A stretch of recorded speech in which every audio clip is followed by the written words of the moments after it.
Just because we can do something doesn't necessarily mean we should. We've got all these scientists monkeying around with genetic links and tossing ethical concerns out the window on an almost daily basis, while seeking cures for an assortment of diseases, pumping ourselves full of short-term antibiotic cures. Are we setting ourselves up for some kind of bio-catastrophe? Is that all we should be worrying about? According to Troy Allen Mills of The Australian, a new debate is heating up about the scientific community's quest for seeking out intelligent life in outer space and whether it's really a good idea or not. I guess this could be a good place to put a partisan spin on things. A liberal mind would surmise that all beings out yonder are peaceful, loving creatures. Upon discovering our primitive civilization, they'd want to embrace us with compassion and understanding. On the other hand, my conservative mind says that while there's a good chance they'd be friendly, there's also a good chance they may see us as food. Thus, we may not wish to leave our doors unlocked. John Billingham, a former NASA scientist who quit in protest from an extraterrestrial study group over a lack of public discussion about the possible consequences of attracting the attention of aliens, said, "We're talking about initiating communications with other civilizations, but we know nothing of their goals, capabilities, or intent." Very few of us would leave a large sign on our front doorsteps inviting strangers into our homes, yet we've been doing this for decades, and who knows who or what plans on responding to our invitations. Surely you would want to talk to others in your household to see if they were comfortable just inviting anyone in. We, the collective population of the planet Earth, have not been given the courtesy of such conversation, while our self-anointed intellectual superiors have taken it upon themselves to issue invitations for strangers to potentially enter all of our homes. According to The Australian, in California last October, astronomers switched on the first elements of a giant array of radio telescopes that will vastly extend the sweep of signals into outer space.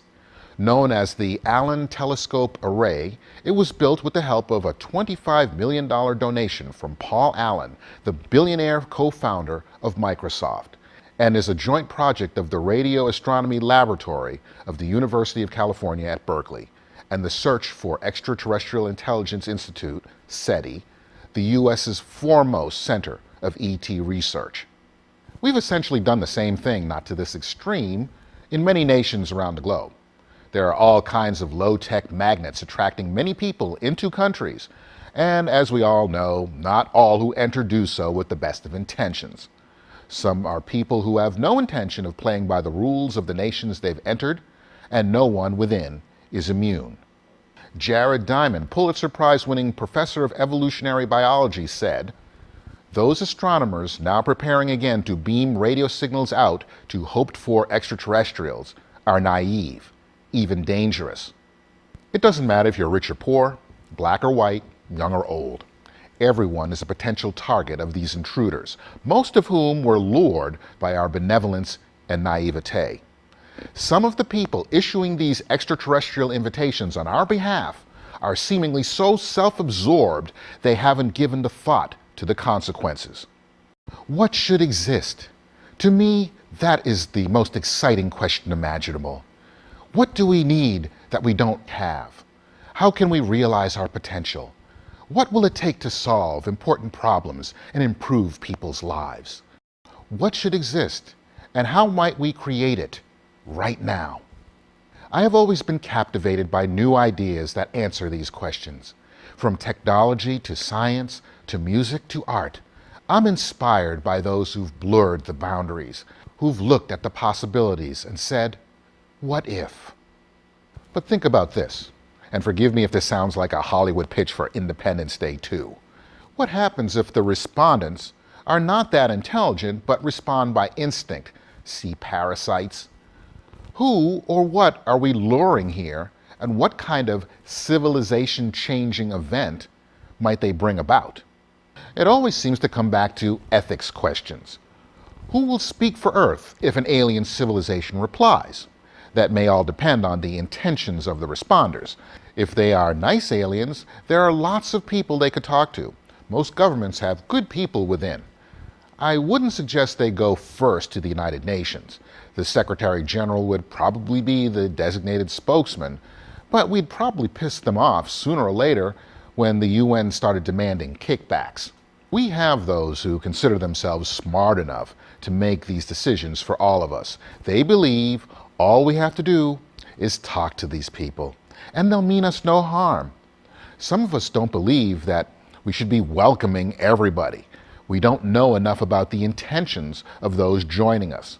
We should be ready to defend ourselves, but as we don't know if we can or not, we may wish to rethink these invitations. But the damage may have already been done. Invitations on our behalf have already been sent out. When the doorbell rings, it may be too late at that point to start discussing whether or not we should have opened the door. Arrogant scientists have made that decision for us.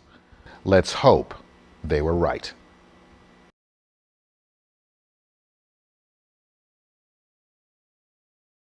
Maybe one of these days I'll just be a slob. I'll have my shirt undone.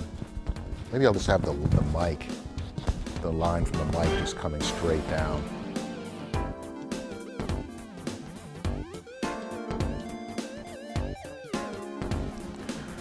All right.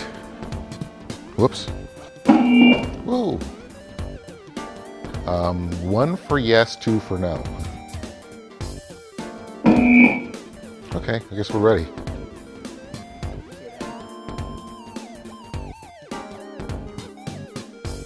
I've always been captivated. Now, infiltrate our meetings, protest, doesn't make any of them the real deal. And like Republicans, I gotta scroll this a little faster.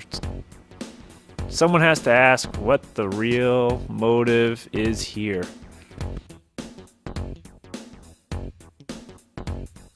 just because however, these are the same people who demanded federally funded student health. John Billingham, a former NASA scientist who quit in protest from an extraterrestrial study group. John Billingham, a former NASA scientist who quit in protest from an extraterrestrial. We have those who can, but the damage may have already been. There are all kinds of low-tech magnets attracted. And forgive me if this sounds like a pitch for. Well, my stomach's growling. I wonder if the lav can hear that. Whew.